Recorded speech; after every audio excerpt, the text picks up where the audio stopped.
நாராயணியம் 56வது தசகம். நாகபத்னிகளுக்கு அனுகிரகம்.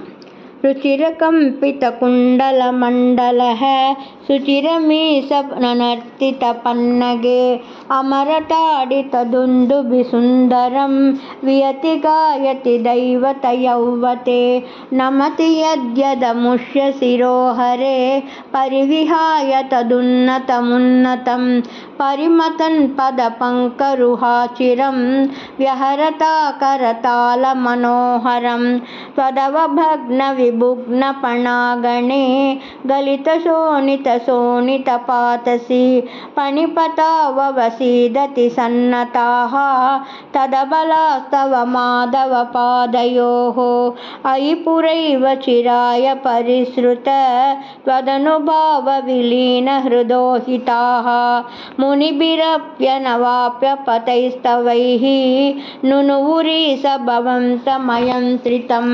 पणिवधूजनभक्तिविलोकन प्रविकसत्करुणाकुलचेतसा पणिपतिर्भवताच्युतजीवितः त्वयि समर्पितमूर्तिरवानमत् रमणकं व्रजवारितिमध्यगं पणिरिपुर्नकरोति विरोधिताम् इति भवद्वचनान्यतिमानयन् पणिपतिर्निरगादुरगैः समं पणिवधूजनदत्तमणिव्रज ज्वलितहारदुकूलविभूषितः तटगदैः प्रमदाश्रुविमिश्रितैः समगता स्वजनैर्दिवसावधौ निशिपुनस्तमसा व्रजमन्दिरं व्रजितुमक्षम एव जनोत्करे स्वपिति तत्र भवच्चरणाश्रये दवकृशानुररुन्धसमं ततः